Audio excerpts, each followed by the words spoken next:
You ever had that one coworker who acts like your name pays their bills the way they keep it in their mouth? Like, if you that vested, at least cut me a check. Yeah, I'm going there today.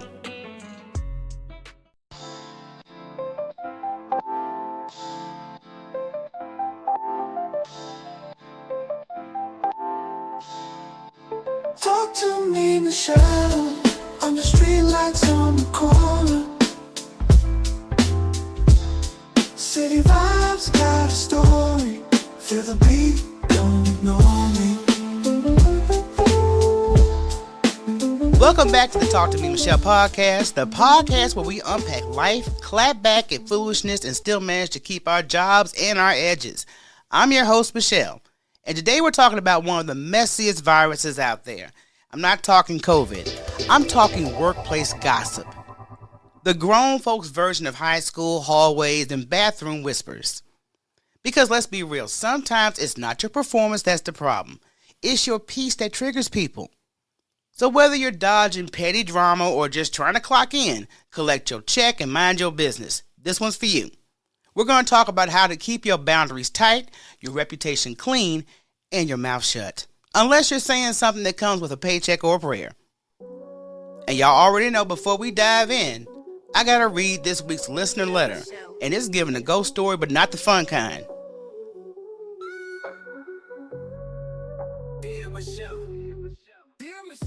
Dear Michele, I recently ended things with my ex and honestly it was long overdue.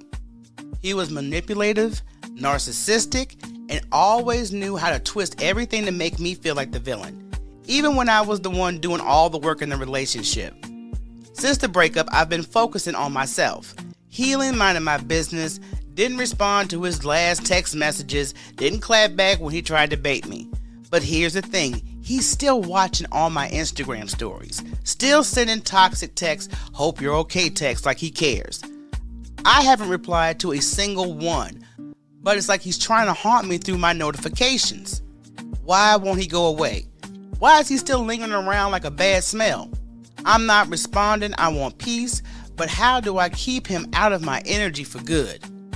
First and foremost, congratulations on breaking up with the Gaslight Special. That alone deserves a standing ovation and maybe a margarita with extra lime. Now let's talk about this ghost that won't stay dead. Watching your stories, sending you hope you're okay texts. He's not checking on your well-being. He's checking to see if you're still broken. Spoiler alert, you're not. Now narcissists hate losing access, not you. So when you went on no contact and stopped feeding his ego, he started lurking like a raccoon in the trash, still hoping to snack on your attention. Here's the good news. Silence is your power. I know it's difficult, okay? It's difficult. But every time you don't reply, you're burning his playbook. Every time you glow up in your stories without tagging him in your healing, you're reminding him that the access has been denied. Now you asked how to get him out of your energy. But you're already halfway there, to be honest. Now, if you can block him like a spam call, spiritually sage your inbox.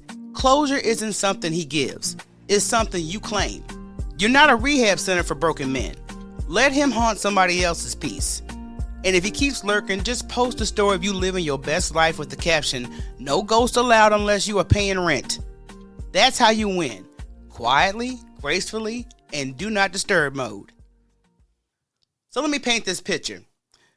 We at work, trying to mind our business, keep our blood pressure low, and to make it to payday without committing a felony, right? These are simple goals. But then there's her, the office echo chamber, the one that always has something to say about everybody else, but never about herself. You know the type, messy for sport, like it's an Olympic event that she's training for gold. So one day I had to work with her, not by choice. Two of my coworkers had called in, so the universe said, "Today's the day, sis." We're talking, and this woman with her chest full says, "Yeah, I think one of them had a real emergency, but the other one, not so much." Ma'am, you a doctor now? A psychic? You're diagnosing people's emergencies from your desk? Look, I sat in it for a minute. I really did, because I don't like people who run their mouths about stuff they know nothing about. And all I could do was think, if you're comfortable saying this about them, what are you going to say if I have to call in? Nope, not today. So I pulled her aside as a grown woman. I didn't yell, didn't curse. I just told her, I think that comment you made about our coworkers not having real emergencies, it was wrong. That's something that we shouldn't be assuming or spreading. Simple, clear adulting at its finest, right? Now let's fast forward a day or two later. Guess who I'm working with again? The same messy menu, different day, and guess what she's doing? Gossiping about other employees like we just didn't have that conversation. I said to myself, oh, this conversation just went in one ear and leaked out her hair follicles. Okay, I got it now. But it gets better. Come to find out she's been telling other people I made her cry and that she hates me. Hates me? Baby, the feeling is mutual to the 25th power, okay? I addressed you like a woman, calmly, respectfully, like someone who doesn't want to end up in HR. But your big comeback is to go run your mouth to somebody else about me? Girl, grow up. And let me sprinkle one more layer. The coworker she told all this to, I don't rock with her either. Because if someone feels comfortable bad-mouthing me to you, that means you didn't shut it down. You sat there and let them vent like I was trending on Twitter. So I had to ask this question. Why are people so comfortable talking about me to you? That says a whole lot more about you than it ever will about me. And this is the part that sends me every time. I confronted her with words like an adult. She couldn't handle it. But somehow she's got plenty of mouth when I'm not around. How you have a whole mouth but no backbone? Make it make sense. Anyway, back to my business and my peace, because one thing I know, silence really disturbs the folks who love to live for chaos. And I don't have the energy to entertain daytime soap operas that don't pay me. So let's take a moment to break it all the way down, because some of y'all are out here thinking folks talk about you because you're doing something wrong. Hear me loud and clear. It's not about you. It's about them.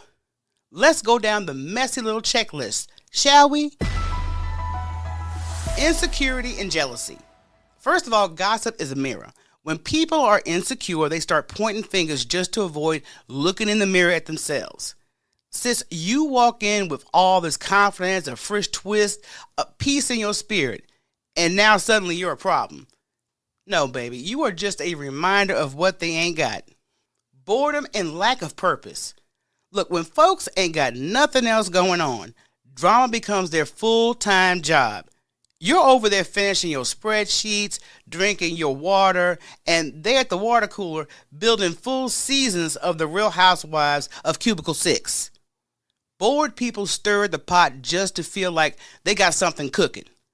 Now here's where it gets spicy. Some folks gossip because they think it gives them power.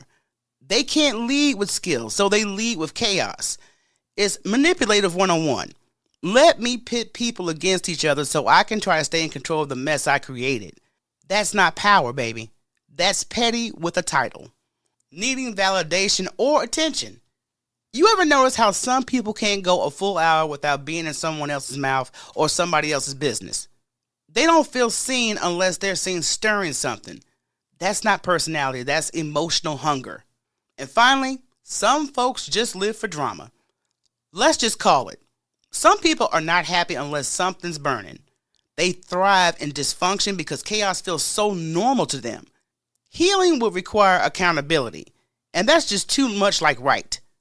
So next time you catch wind of somebody gossiping about you, don't take it personal. It's rarely about what you did and almost always about what they lack.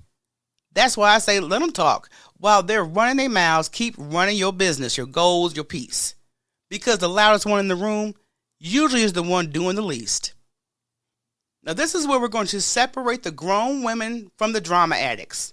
Because here's the truth. You do not have to fight every battle. Some things aren't even battles. They're just little annoyances and cheap wigs trying to get your attention. These are some of the questions you want to ask yourself before you react like you still got bail money. Is this actually affecting your work or reputation? If someone's gossip is interfering with your ability to do your job or making your name look funny in the emails, that's not petty. That's professional damage and it needs addressing. Are you being sabotaged or just annoyed? There's a difference between she took my stapler and she tried to throw me under the bus in front of management. If it's just annoying, let her keep doing her cartwheels for attention. If it's sabotage, it's go time. Is this HR worthy or just kitchen table gossip that'll die by next Tuesday? And HR is not your personal diary. If this mess is crossing boundaries, being discriminatory, creating a hostile work environment, then you need to type that email. Otherwise, just sip your water, flip your bra strap, and let it go. So when do you speak up? And there are times that silence isn't cute. So this is how you check folks without losing your job, your earrings, or your peace. Stay factual, not emotional.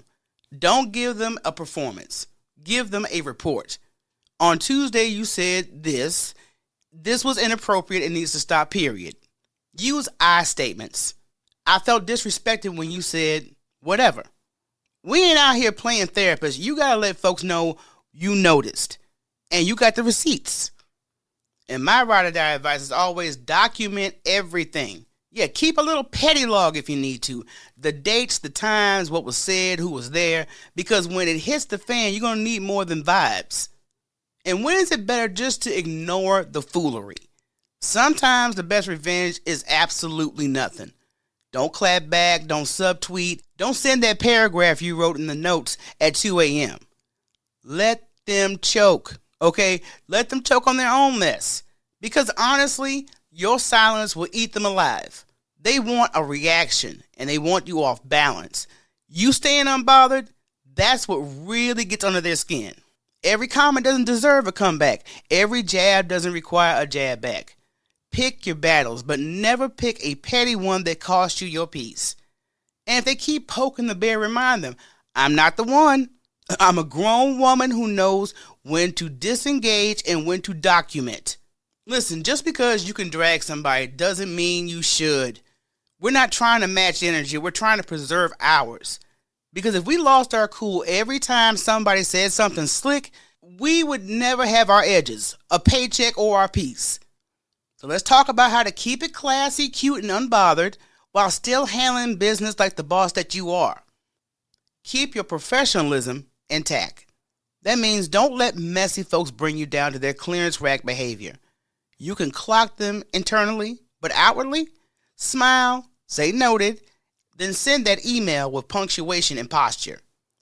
Remember, your reputation is your resume before your resume even shows up. Don't entertain or feed the gossip. Every time you just listen or at the office tea, guess what? You become part of the tea set. And then suddenly you're in the story. Not because you said anything, but just because you stayed long enough at the table. Let folks know I don't do gossip unless it's about celebrity drama or recipes. Build your own support system at work. Just find people, the quiet ones, the ones who actually do their jobs and mind their business. You don't need to be popular. You just need to be respected. And that one person in the corner who never speaks but knows everything, that's your HR whisperer. Keep her close. Document the shady behavior. Look, if they're acting weird, writing slick, or leaving a trail of unprofessionalism, document it. Like you're collecting evidence for a Netflix docuseries. Dates, times, screenshots, emails. Even if you don't need it today, you'll be glad you saved it when the plot thickens.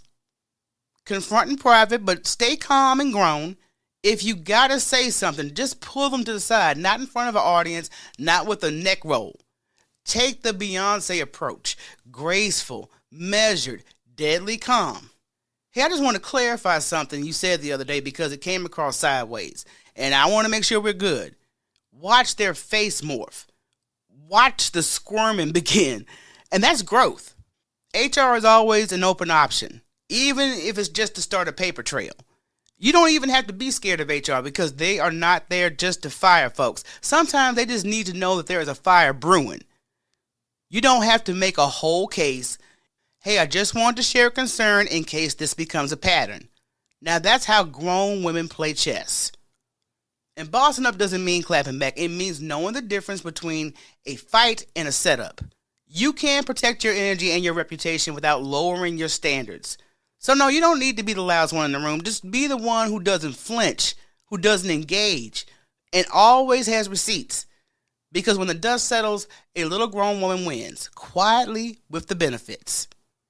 Let me leave y'all with this right here. Gossip is for people with nothing to do and nowhere to go. I got goals, a career, bills that still want to be paid, and a life, a real one. And none of that involves sitting around talking about people who can't even look me in the eye when they see me in the hallway. If you're gonna speak on my name, at least pronounce it right, boo. So to all my grown, glowing, gossip-free women out there, stay unbothered, stay booked, and protect your peace like it's Prada. And if you need a little help staying unbothered, go ahead and grab your copy of Color Me Unbothered, my grown woman coloring book when you want to color, calm your nerves, and remember that you are too fabulous to fight with fools. And while you're at it, follow me on all social media at Talk to Me Michele. Hit that subscribe button like it owes you money. Stream the podcast on your favorite podcast platform because healing and humor can live in the same episode.